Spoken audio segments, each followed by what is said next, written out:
And if you want to build a business, like a real business, like if we're not making 100 grand a month, we have a hobby. If we want to make 100 grand a month, want to have a real business, have real impact on the world, build something cool, you got to be good at sales.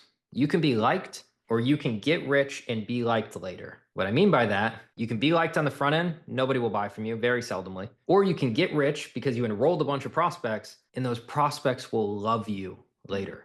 I have one supercar, not enough. I got one house, not enough. Need more. More, more, more, more, more. Dude, why do you like money so much? Because money is a measure of the size of the impact that I'm having on the marketplace. I owe it to the world to be filthy fucking rich because that means I'm helping a ton of people. What I want to do is take everything I've learned in the past 6 years from taking over 7,000 sales calls in between myself and my clients, closing over $100 million in high ticket sales. Okay. I want to take everything I know and give you as much as I can in the next 54 minutes to hopefully leave you guys with some golden nuggets along the way that you can immediately apply today into your sales calls, into your sales process, into your sales systems that can help you raise your prices, handle objections, and close more deals. Three main things that I want to talk about that I'm decently confident I can get done in the time that we have. The very first thing is a mindset around sales in general. Like most people growing up, sales is like a bad thing. Oh, if you're salesy, you're sleazy, or you're unethical, or you're this, you're that. What those people fail to realize is sales is everything we do in life. If you're single and you want to sell yourself to someone to get in a relationship, you better be good at sales. You're negotiating buying your first home, better be good at sales. You want a better rate on the car you're trying to buy, better get good at sales. And if you want to build a business, like a real business, like if we're not making 100 grand a month, we have a hobby. If we want to make 100 grand a month, want to have a real business, have real impact on the world, build something cool, you got to be good at sales. Like we just don't have a choice. And so my belief, people ask me all the time, what is sales to you? And it's three words. You guys should write this down. Sales is service. So these people, you people, everyone can have their own opinions and beliefs about sales, and you get to keep the beliefs that you're willing to fight for. I'm willing to fight for the belief that sales is service. And so people ask me all the time, they say, hey, Austin, at the end of the call, when you're getting objections, like, don't you feel weird? Like, don't you feel sleazy? Don't you feel salesy, or like you're pressuring people at the end of the call when you're handling their objections? And I answer that question with a question and I say, hey, don't you feel like shit when you have the perfect prospect on the call with you and you get to the end of the call and you don't handle their objections? So they ultimately don't join your program and they don't change the trajectory of their life. And then you run into that person a day from now, a week from now, a year from now, and they're in the exact same situation that isn't very good, that when they got on the call with you, they were in. And now a year, 2 years, 5 years later, they're still in that situation because we didn't have the courage to tell them the truth and enroll them into our program and get them life-changing results. So many people are just simply afraid to be honest and tell people the truth on sales calls. And their fear is tanking their close rate, crippling their income, but most importantly, leaving people who are in desperate need of our help, leaving them stuck where they're at. And that makes you a bad person and a shitty coach. It also makes you have significantly less dollars in your bank account, which I think we all want more dollars in our bank accounts, right? I have one supercar, not enough. I got one house, not enough. Need more. More, more, more, more, more. Dude, why do you like money so much? Because money is a measure of the size of the impact that I'm having on the marketplace. I owe it to the world to be filthy fucking rich because that means I'm helping a ton of people. If you guys make 3 grand a month, that's the size of your impact on the marketplace. If you make 300 grand a month, you have significantly bigger impact on the marketplace. And everybody dies twice. Once when your physical body leaves this world, and once when people stop saying your name. So when you die, how do you want people to remember you? What do you want people to say about you? Yeah, they had this, they were like a fitness coach and kind of helped some people. And yeah, it was like really cool. Or do you want them to be like, dude, that guy, that girl, they changed my life. They helped me reclaim my confidence. They helped me lose this weight and keep it off for good. They helped me accomplish my dreams. So when we start thinking micro and macro, just about what sales is, if sales is service, you then green light yourself to become better at sales because it's your duty and obligation to close as many people who are a good fit. Obviously, we believe in moral and ethical sales for sure. But it then becomes your duty and obligation to take sales more seriously and close as many people into your program as humanly possible. You owe it to yourself, you owe it to your bank account, you owe it to your family. Most importantly, you owe it to these prospects who genuinely need your help. Does this make sense so far? You guys resonate with that? Great. If we move from high level macro down to nitty gritty micro, I want to give you some actionable, tangible things that you guys can do immediately that you can apply into your sales process to start closing more deals. The first thing I want to talk about is simply how we start a sales call. If I reviewed sales calls for all of you guys, most of your sales that don't buy were never going to buy after the first 5 minutes of the call. You guys have already lost the sale 1 minute, 2 minutes, 5 minutes into the call. That prospect is already gone. They're just spending another 55 minutes with you as a courtesy and a formality because they're already on the call, but they've already made up their mind. They're not going to do business with you. And that's not fun to hear. That means we're just wasting 55 minutes of our time thinking we're going to close this person just to get to the end of the call. And like, yeah, I got to talk to my wife, got to talk to my husband, can't afford it. Let me think about it. Send it to me in writing. Objection, objection, objection. So there's a very specific way that I start every single sales call. I've done this on 7,000 sales calls. And on cold traffic, minimum my close rate will ever be in a month on totally cold traffic is 60%. This company here, I built this company to $550,000 a month in revenue, $491,000 a month in cash. And every single sales call we booked was through cold email. No Instagram, no VSL funnel, no social proof, cold email. These people were getting on a call with me like, hey, what is this company again? What do you guys do? I sign up for a lot of these things. Like, can you remind me what you guys help with? Oh, you guys are these people, right? No, that's not what we do at all. We're these people. And I was taking those radically cold prospects and consistently closing them on the first call, the majority of which were paying in full $9,800 at a 60% minimum.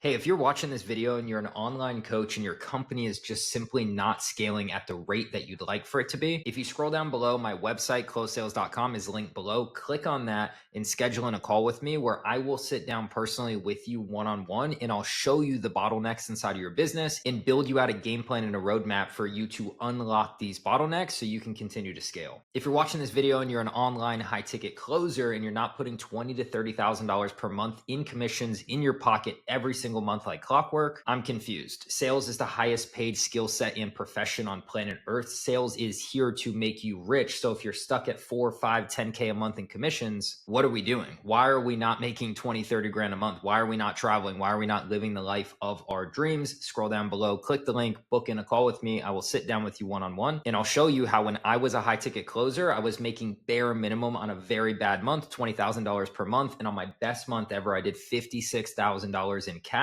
in commissions in my pocket. Let's get back to the video. I didn't just get lucky. Oh, they're all warm prospects. These were the coldest of cold prospects.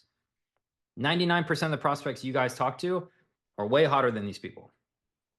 If I can close them at 10K, one call close paid in full, little to no objections at 60%, you guys should be able to hit 60% on your warm leads that you're getting from social media. VSL funnels, whatever you guys are doing, right? The way I start my call is I build rapport first, which you guys are probably doing. The problem is you're probably building too much of it. There's this falsehood in sales that we need to be liked. And there's nothing that could be further from the truth. People don't need to like you. They need to trust you or they will not buy from you. And when I was new to sales, I got slaughtered. And I thought this industry isn't for me. And I had a mentor and he said, do people like you on the calls? I'm like, dude, people love me. We're hanging out. We're shooting shit. I'm making all these friends. He's like, let me guess, no one's buying. I'm like, dude, nobody's buying. He's like, that's because people don't need to like you. They need to trust you in order to buy from you. So the way that I build rapport is I would get on the call with, say, Chris, and I'd say, hey, Chris, how's the week going for you so far? And Chris is going to say, oh, man, the week is going good. Good. And as soon as he finishes the D in good, I immediately start talking. Because if you don't start talking, I call it collapsing the gap of silence. If you do not collapse that gap of silence, what is Chris going to say? Yeah, man, the week is going good. How's your week going? Chris does not care about me, my week. Chris could give a shit less about me at all. Chris is a selfish human being that only cares about Chris and Chris's problems. Chris only cares what Austin can do for Chris. And if you guys realize that, it is what it is. Humans are selfish and they don't care. None of you on this call care about me. And I'm okay with that. It's just a reality we live in. You guys care what information can I extract from this mustached human to help me build my business. So I know that Chris doesn't care how my week is going. So the second he finishes the D in good, collapse the gap of silence. Awesome, man. Where are you located? I live here in Tampa, Florida. Chris could say, oh yeah, man, I'm located in Tampa. And as soon as he finishes the A in Tampa, I'm not going to take the bait. I'm not going to say, oh, dude, what part of Tampa? I'm in Tampa. Dude, we could have done this over lunch, man. You born and raised here? How long you lived here?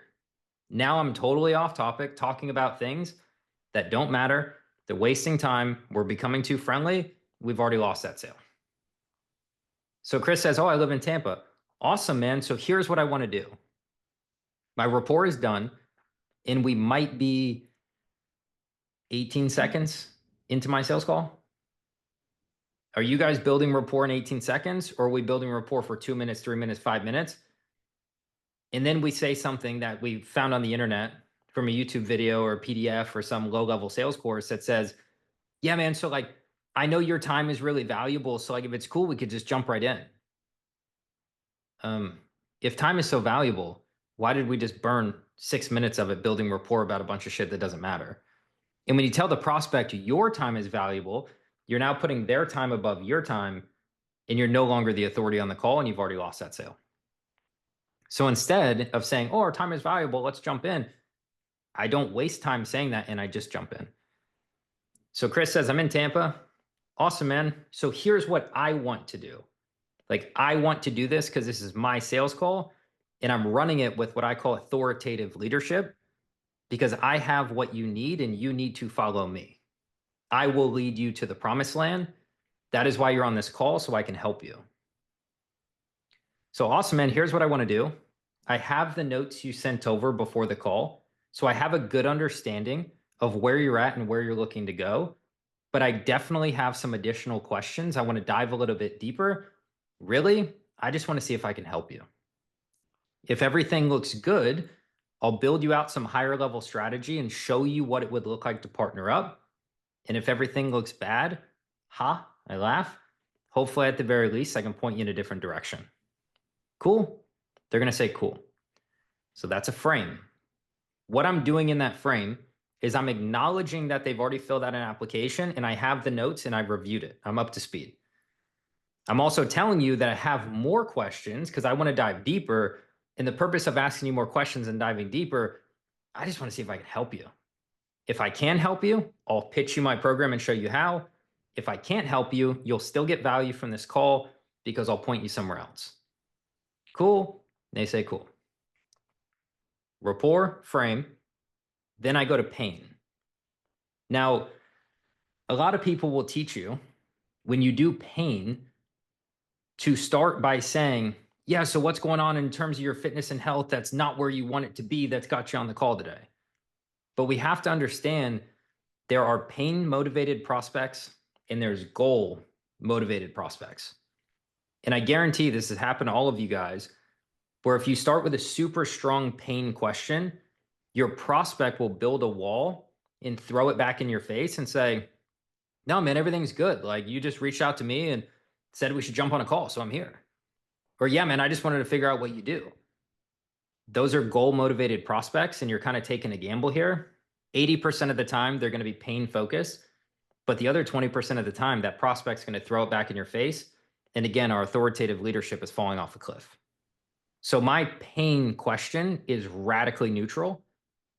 And what I would say is, yeah, so Chris, like I said, I have the notes, but I would love to hear from you directly. What's got you on the call today, man? What can I do for you? Now, Chris can tell me if there's pain, or Chris can tell me everything's good, but I want it to be great, and he can tell me his goals. There's only two ways people make decisions: away from pain towards pleasure. That's it. No other way. And if they don't have pain and they don't have a goal, they're not a buyer. Call those tire kickers. We need to get off the call with them immediately. So I ask a very neutral opening question. Chris gives me an answer. And I've done all of that, rapport, frame, pain, collectively in 2 minutes or less. One of the first things I said when I kicked this off was, we have 54 minutes. Let's move with some pace and some urgency and give you guys as much as we can. Same principle on a sales call. Pace, urgency. I want to get down to the nitty gritty with a prospect as quickly as possible. Why are you here? What do you need? How can I help? Why are you here? What do you need? How can I help? Rapport accomplishes none of those. Going super hard on a pain question, if they're not a pain prospect, does none of those. So rapport quick, frame quick, opening neutral pain question, quick, 2 minutes or less. Now we start getting into the good stuff of why they're here, what they need, and how we can help them. You guys tracking with me so far? Pain, neutral, but no matter what, pace and urgency. Pace and urgency. Back to my belief at the beginning, time is our most valuable asset.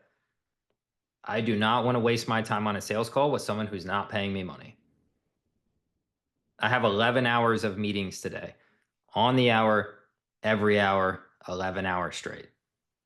If one of those is a sales call, I'm the CEO of a multi-seven-figure company. I don't have time to get on a sales call with a prospect that is not going to pay me. So how do we hedge our bets and get as many people as humanly possible to pay us? Pace, urgency, rapport, frame, pain, 2 minutes or less. We must start the call properly. The next part of the call is what I call discovery. Okay. In my process that I've come up with, it's an acronym that all my clients bitch about all the time because they can't remember it. Doesn't matter, but it's rapport, frame, pain, discovery, pitch. The RFPDP method is what I call it. But now that we've done rapport, frame, and pain in 2 minutes or less, now we're into what I would consider the most important part of a sales call, which is discovery. If you guys take nothing from me today, please just take this one thing. It will help you. Like, if I teach you nothing else, just take this one thing. And that one thing, people gauge your level of intelligence based on the quality of the questions that you ask, not the statements that you make. People gauge your level of intelligence based on the quality of the questions that you ask, not the statements that you make. So how often are you guys on a sales call? You ask one really good question. They give you their answer. And then you just jump in with statement after statement. Oh yeah, I have this other client, Cheryl. She was just like you. We could definitely help you with that. In discovery, it's a game of ping pong, back and forth for 20 to 30 minutes straight. Question, answer, question, answer, question, answer. I don't regurgitate everything they just said to me. Like, how hard is that? Just to recap what the prospect just said. And we just do that over and over and over again. It's like, it takes no skill, no finesse. They're not impressed. You're just repeating their same words back to them and saying, is that right? And they're like, yeah, I literally just said all of that. And here's the reality, guys. I'm really an annoying prospect to sell to because I understand sales at the highest level. And I'm very impatient. And if I feel like my time is being wasted, I will hijack your whole call. Now, most prospects are not me. So they won't say this out loud, but this is what they're thinking. And if they're thinking, yeah, I literally just said that, do you think they want to buy from you? Do you think they see you as an authority that they want to pay hard-earned money to learn from and to work with? No. I'm just the arrogant idiot that's willing to say it. Like I say it on a sales call because I'm a buyer. I've spent over 200 grand on coaches, programs, masterminds, things like that. Like I love buying stuff. I just want to sit with a salesperson that knows how to actually sell. And then I'm a very easy close. Most prospects are just kind and they don't say it, but they think it. And at the end of the call, they're like, yeah, man, I can't afford it. It's never the objection. There are no real objections. If you're a good fit, we figure out and make it work. If they're giving you objections, there's other things that they're just not willing to tell you. And a lot of it's happening in the first couple minutes of the call. They've already made up their mind. So when we do discovery, we ask intelligent questions. They give us their answers. And then we go deeper and deeper and deeper to get as much information as we can to accomplish two things. Number one, I want to prevent anything in discovery from being an objection later. So whatever objection you guys have ever gotten on a call, money, spouse, think about it, whatever it is, you missed that in discovery. And whatever you miss in discovery becomes the objection later. So it's really simple. If you guys have taken a call before and had an objection, okay, how can I build discovery questions around that? You guys, anyone on this call ever been told by a prospect they can't afford it? They don't have the money? Anyone at all? I can't be the only one. Yes, everyone has been told, no, I can't afford it. Okay, gun to your child's head. Can you afford it now? Oh yeah, let me go to the bank. I thought you had no money. Well, yeah, but it's my child. Like, they all have the money. We're all infinitely capable human beings. And if we want something bad enough, we can come up with the money to do it. If we want something bad enough, we don't need to check in with our husband or wife about it. We can just do it. That's like someone gives you the objection, I need to check in with my spouse. Okay, but earlier you had said you didn't. Yeah, but this is a lot of money. Okay. If your spouse is on a flight to Dubai, no cell signal for 14 hours, and your child gets hit by a car and you're at the doctor, you have no insurance, and the doctor says, hey, we can save your child's life. It's going to be a $30,000 surgery. Yes or no? Life or death? We saving the child or not? Hey, look, my husband's got about 9 hours left on this flight to Dubai. Like, this is just a lot of money. Probably just need to check in with him. Like, just give me 9 hours. I'll let you know when he lands. And I know these are crazy examples, but it is the reality of the situation. When these people are telling you these things, that's what I just give back to them. When people ask me, hey, Austin, do you have a guarantee? No. Well, why not? Hey, where's the last place you drove? Oh, I went to Starbucks this morning. Great. How far is Starbucks from your house? 8 minutes. Okay. Was there a guarantee that you were going to drive round trip 16 minutes and not get in a car crash and die? Well, no, of course not. Okay, so you're willing to risk your life for a cup of coffee with no guarantee, but you're not willing to enroll into this program that we both know is exactly what you need? So I just throw these ridiculous examples back to start reframing the prospect's mind. I can't afford it. Gun to your head. Can you afford it now? That's what I say on a sales call. Like, look, I got a pistol on my desk over here. I point one at your head. You going to afford it now or not? Well, of course I would. Okay, then. So it's not that you don't have the money. What you're saying is you don't think my program is worth spending the money on. That's my fault, not yours. So why don't we back up a little bit and I can shine some more light on exactly what it is I do here, and we can help you make the best decision to help you accomplish insert goal.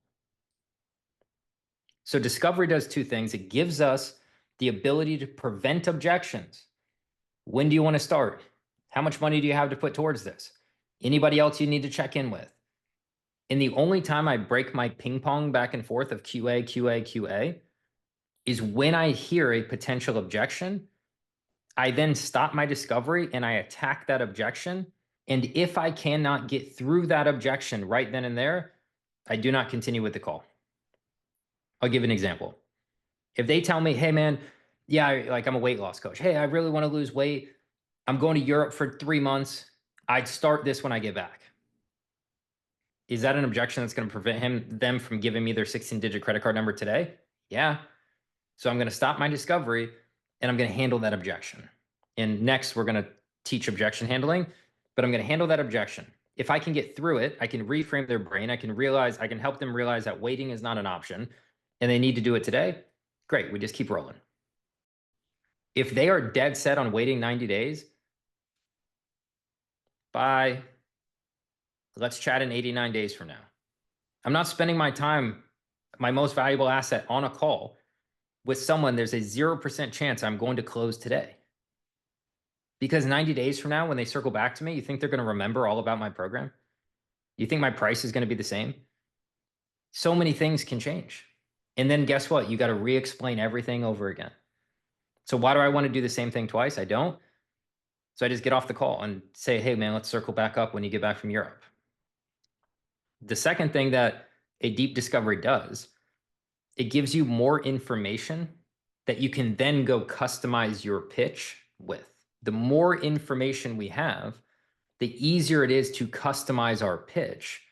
And the more customize our pitch, the more willing our prospect is to give us their credit card. People love to feel special. This is why I don't share screen and present things on a sales call, because nothing tells a prospect you're just another number than walking them through some pre-built Canva document or PowerPoint. Yeah, you're just another number. You're just another person we talk to.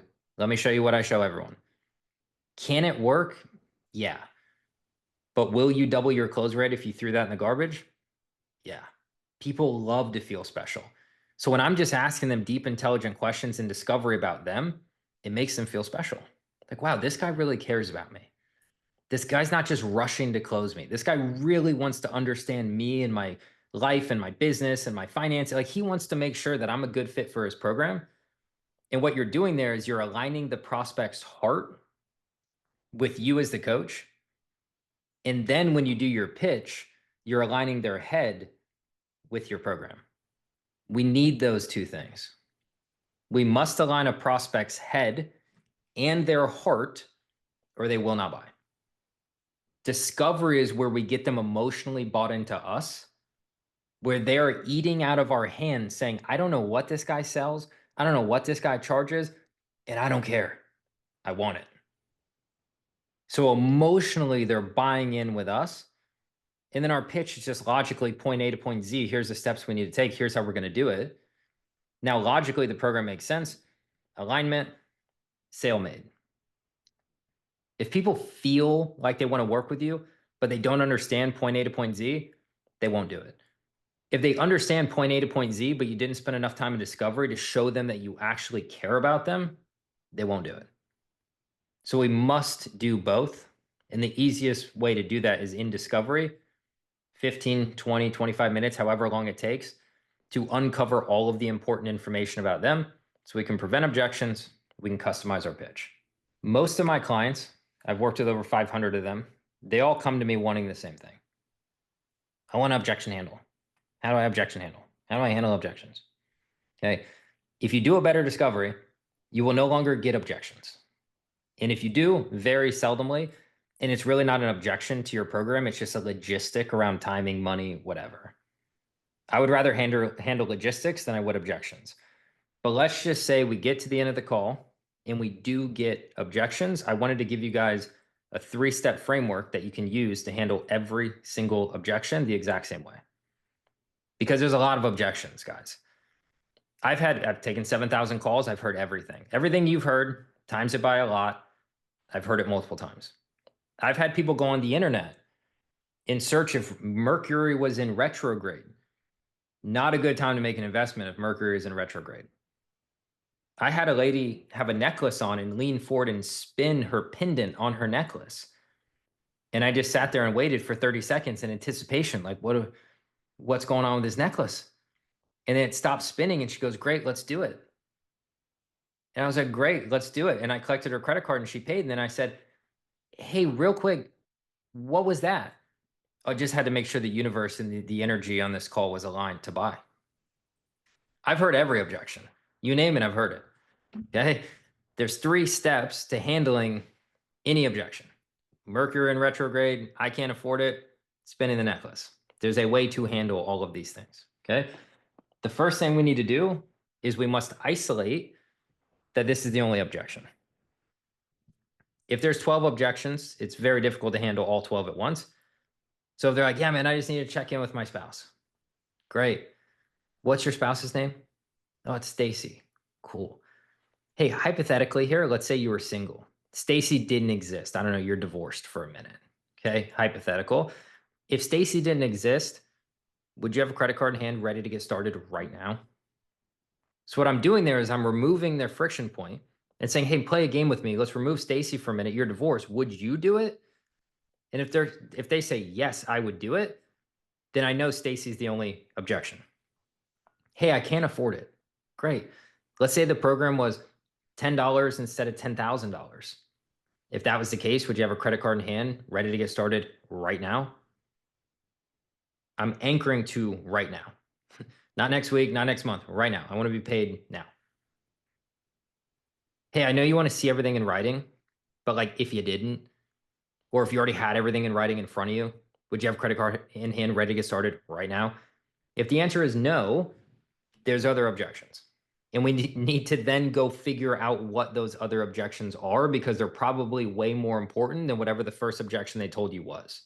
If they say yes, I now know, okay, the second thing I need to do is triple tie down that they do want to do this. So I isolate first. Stacy doesn't exist. Would you do it? Yes. Then I'm going to triple tie down their commitment to doing it. And I'm going to say, great. So you like me, you like the program.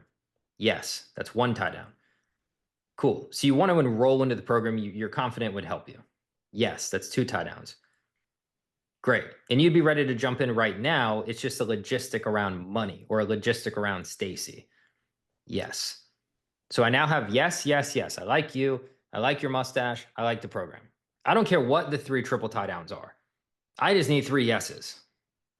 You like me? Yes. You like the program? Yes. You're confident it'll work for you? Yes.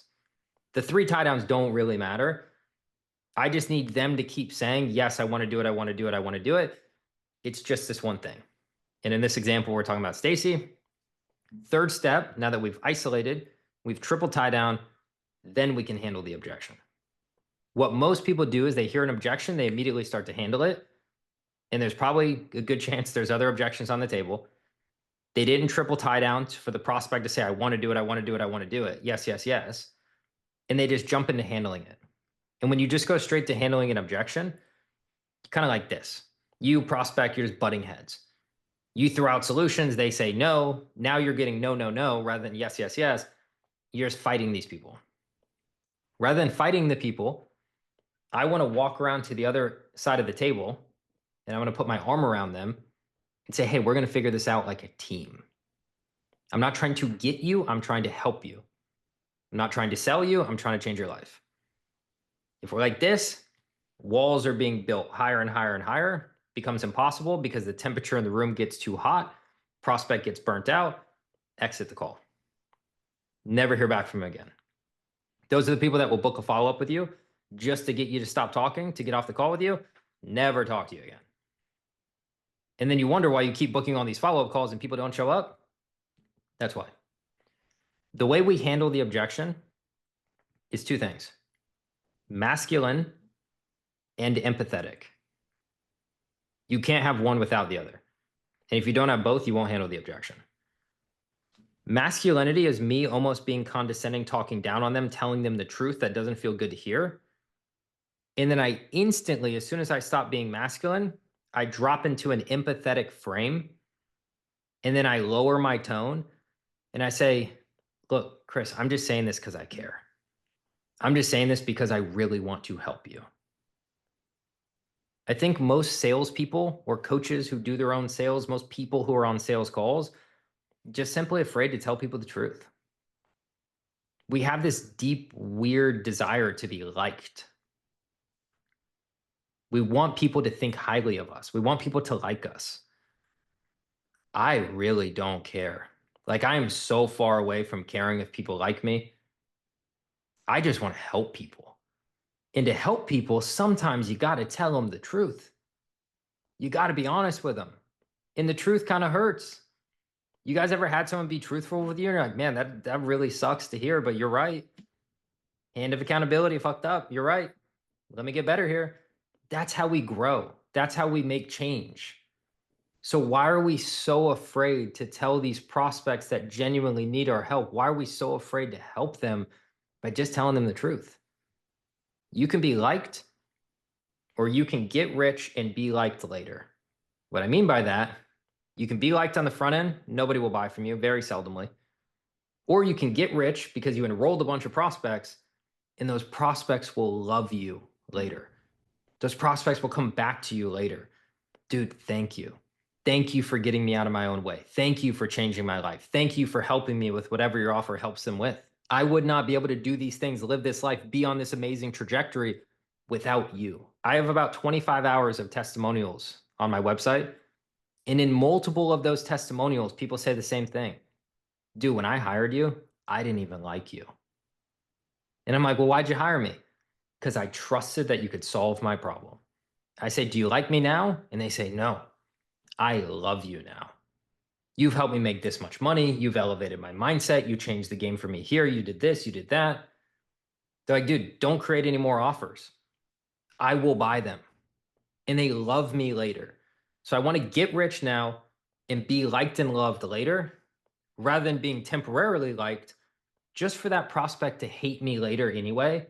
Because when they inevitably get stuck where they're at and they don't make any change, and they know that I was the guy to help them and I didn't, you think they're going to like me later? No, they're going to be pissed off at me for not holding them accountable, holding their feet to the fire, and helping them make the tough decision to make the changes that they wanted to make. So you're temporarily being liked to just be hated later. Or we can get rich and liked. I'd rather make money and have people love me because I helped them get results. So to handle the objection, we come hot, we come masculine. And if you don't like doing that, just ask for permission. Hey, Ricardo, you open to a little bit of feedback, man? Yeah, Austin, what's up? And if I'm really going to be masculine, like I'm going into dog mode, I'll double tie down that you're cool. I'm like, hey, you open to some feedback? Yeah, man, what's up? Are you sure? Because I don't think you're going to like it, but I just want to be honest with you here because I'm trying to help you. Yeah, what do you got for me? I'm green lighted to say quite literally whatever I want. Hey, man, full transparency. I don't think you need to talk to your wife. Like, kind of being a bitch right now. You're the man of the house. We making the decision or not? You know in your heart you want to do it or not. You pay me today. I don't work with you tomorrow. Masculine, hot, condescending, stings a little bit. Then I drop in empathy. And look, Ricardo, I just say this, man, and it's your fault, not mine. You've sat here for 52 minutes and told me too much about how bad things are. And I'm 100% confident that I can fix it for you forever. So I'm just trying to help you here, man. Condescending, empathetic. Works every time. And if you don't like being condescending, ask for permission. If you're going to be real condescending, ask twice. And then I just blame it on the prospect. I'm like, look, man, this is your fault, not mine. And then I pause for a second and you're like, and before you can respond, you just visibly look confused. And then I immediately jump in. I'm like, dude, you've told me too much. You sat here for 52 minutes and told me how bad things are. I would be a shitty human and a terrible coach if I just left you stuck here and didn't tell you the truth. And now you're like, wow, this guy's an arrogant fuck, but he really does care about me. Like, he does have a heart. He does care. He's just trying to help me. So it's that dance of masculinity mixed with empathetic. If we're only masculine, every masculine thing you say on a call, the temperature in the room rises a little bit, a little bit, a little bit. And if it gets too hot, you're burnt. You have to exit the room. You hang up, you book a follow-up that you never show up to. You say, I'm really going to do it. I'll get back to you tomorrow. Just send me the invoice. I'll do it. Never pay it. So you can't burn the prospect by being too masculine. So you drop the temperature in the room by diving into that empathetic tone immediately after. Because the temperature rises and then I drop it with empathy. So to recap objection handling, isolate, triple tie down, yes, yes, yes. Ask for permission, handle with masculinity, instantly drop into empathy to show them that you're just saying it because you actually care about them. Right on time. I promised 15 minutes for questions. Happy to answer whatever. Could be about stuff I talked about, could be about sales in general. That was probably the best way I've ever heard like sales described. Two, so when you're objection handling the money early on, and you say, like, I heard you say at one point, Like, hey, how much, do you have that you can spend on this, or how much do you have to allocate towards this? If they say how much is it, do you tell them right then? Or do you like how would you handle that if you're trying to stay like in control and you don't want to sound like you're like beating around the bush, stuff like that? Look, if you're asking me what I would do, I just tell them. You ask me the price, I tell you the price. Because as a buyer, how annoying is it when you ask someone the price? Oh yeah, it's customized. Let me stack a bunch of value, and then I can tell you my price. Like, just give me the price. So if somebody is asking you that question on a sales call, I just give them the price. I don't really care because I'm 100% confident, convicted in my price, and I know they'd be stupid to tell me no. And I also can rely on my sales training that I can get myself out of that situation if I do get pushback on it. However, if people are constantly asking you that question, you're probably asking your discovery question in the wrong way. So a great way if you're in fitness to get finances, but hey, have you ever worked with a coach before? No. Why not? Oh, dude, they're super expensive. Okay, well, tell me more about that. Like, what was the last coach you talked to? Was it online? Was it in person? What were they charging? How did it work? Did you think that it was actually expensive, like monetarily? Or are you saying that the value that coach was going to provide you just wasn't worth the amount they were asking for? So I can start to reframe their mind around money right there. You can also ask, hey, how much are you currently investing into your fitness and health every single month right now? I got a gym membership. Sometimes I get some Fit Life foods. I don't know, 150 bucks a month. Okay. Do you only spend $150 a month on fitness and health because that's all you can afford to spend? Or do you only spend 150 bucks a month because you just don't know what else to be spending the money on? You can also get finances. Hey, Matt, what do you do for work? How long you been doing that? Do you like it? How much money do you make every month doing that? Do you use that money just for you, or do you have a family to support as well? Oh, you have a wife and two kids? What's your wife's name? What's your kid's name? Does your wife work? So we can just keep like that's like 9 questions that I would rapid fire one at a time back to back. And in 24 seconds, I have a pretty good understanding of their financial situation. Chris, question?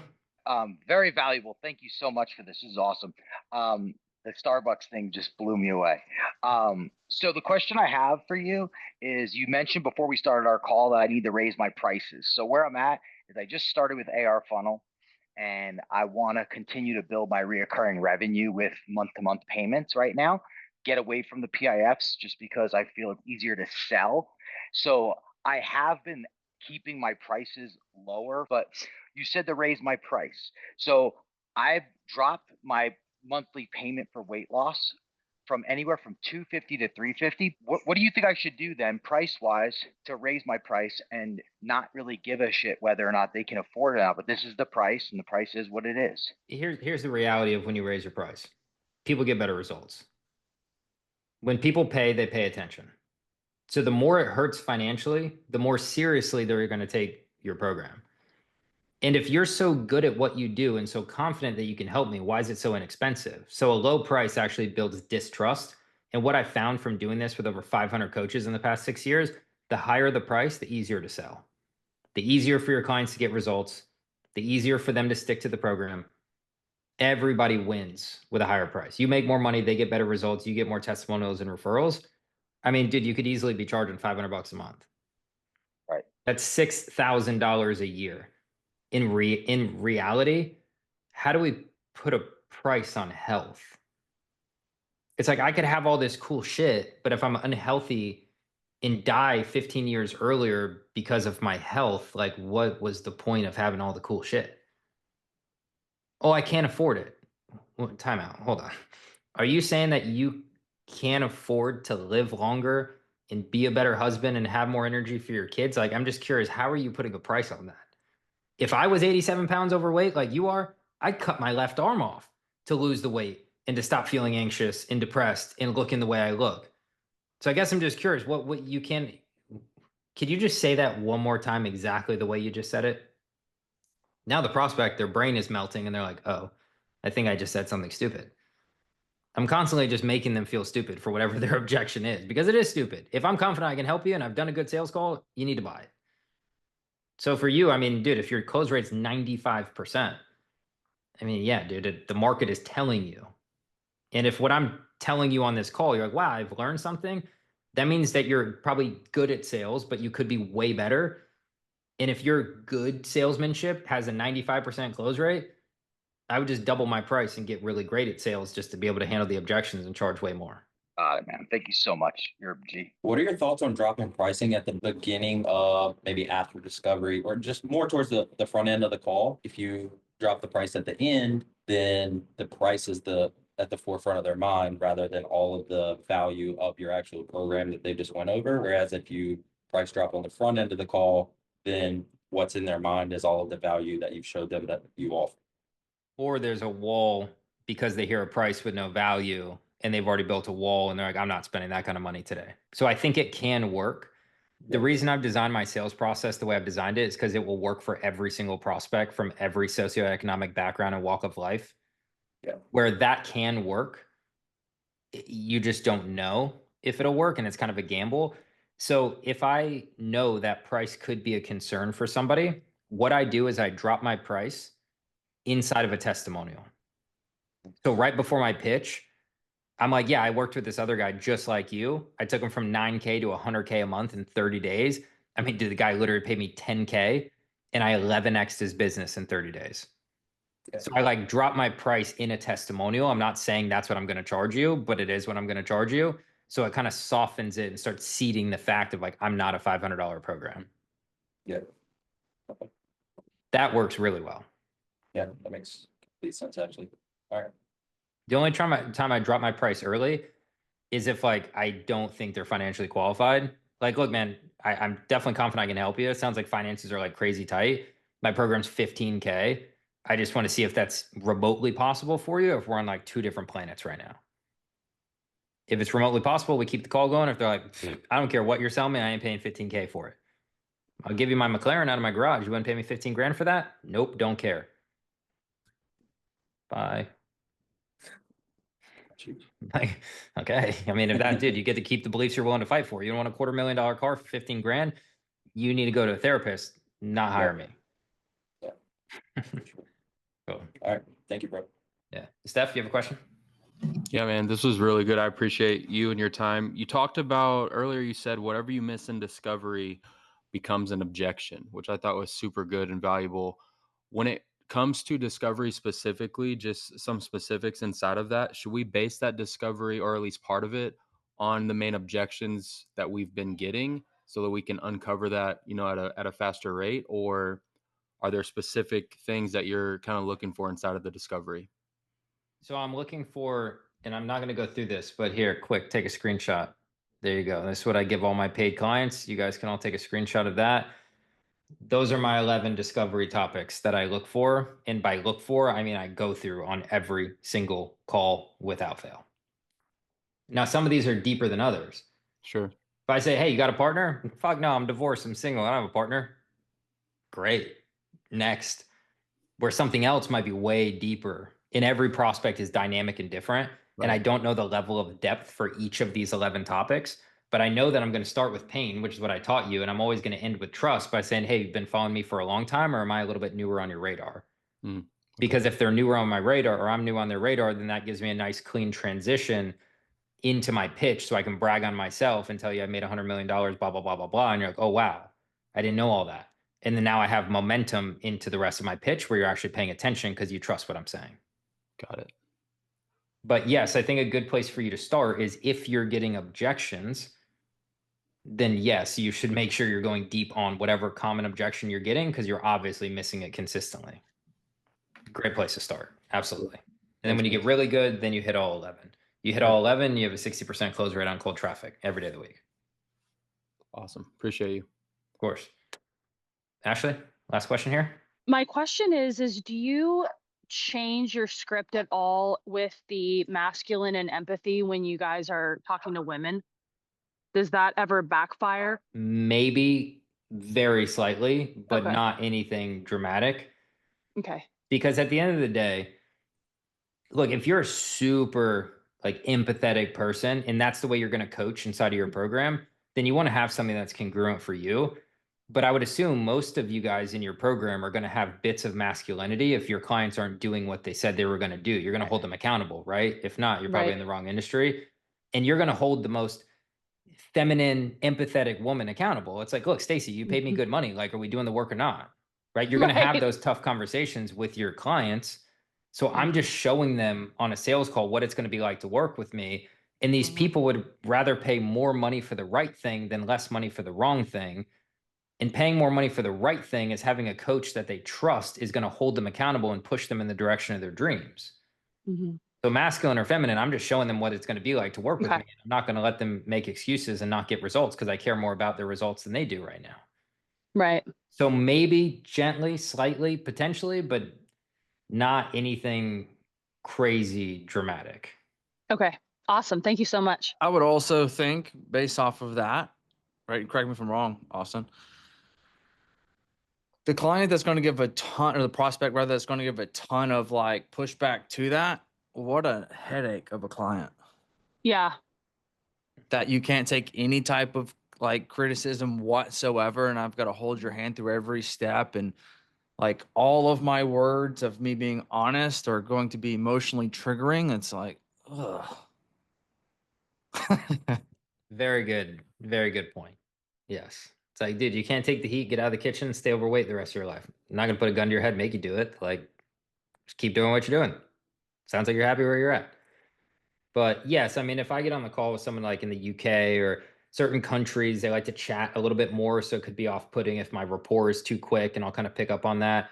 But it's very gentle moves to that direction. It's not like a whole sweeping change, and my entire process is different. So hopefully that's helpful.